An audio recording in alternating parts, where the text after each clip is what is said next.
All right, we got the sell-off continuing down about 445 points. I'd be remiss if I didn't mention trade was into this mix, too, because the EU is looking at, as I said, a 3% tax on tech revenue from some of the big giants like Google parent Alphabet, and Amazon has been mentioned, maybe Apple. But we've also got the German finance minister in town. He's very, very concerned about this plan on the part of the Trump administration to slap tariffs on steel imports, including those that come from Germany. He says it would be a bad idea and that it would create a no-win situation and a tit-for-tat that would go global and would not be in anyone's interest. To former State Department senior advisor under Bush 43,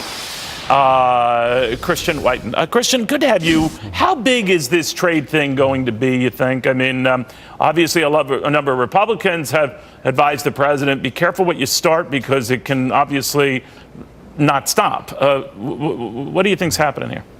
Well, I think what we've seen so far, the aluminum and steel tariffs under called Section 232, which came out recently, I mean, that is Trump negotiating. We're in a bunch of negotiations with several countries renegotiating free trade agreements or just other trade status quos. And this is partly Trump, if you will, killing the chicken to scare the monkey, showing he's serious about it.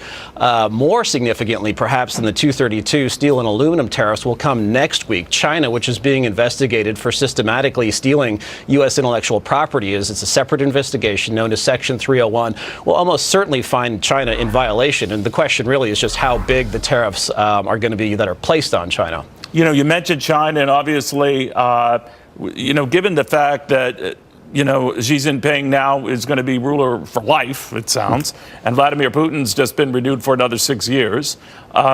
These are thorns in the administration side who aren't going anywhere anytime soon. So how does that play out? You'll face a Xi Jinping who is particularly confident. Same with Putin, having just had this mandate from their political systems. Ironically, in China, because you've moved from a communist system where there was shared power to an extent where one's predecessor chose your successor and there were different nodes of power, to one where there's just one, that creates actually additional stress on the Chinese Communist Party. Over time, in the near term, this is stronger. Over time, this creates a possible future crisis where that government could come tumbling down. With Putin, I think, we should realize that we will try to sort of define Russia's interest for it and hope that Putin will be pushed from power, and neither of those things are going to happen. If we want an outcome in Syria that's better than what we have, or Ukraine, we need to realize we have to actually sit down and negotiate with Putin rather than what we've been doing. So you don't think this trade thing, back to that, will get out of control?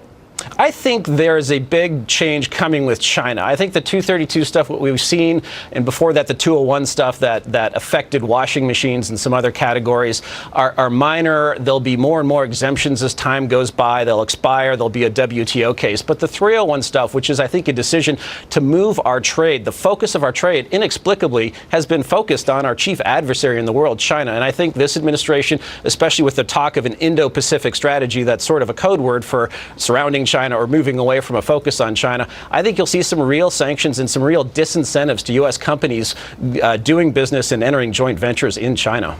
All right, Christian Whiton, thank you very, very much, my friend.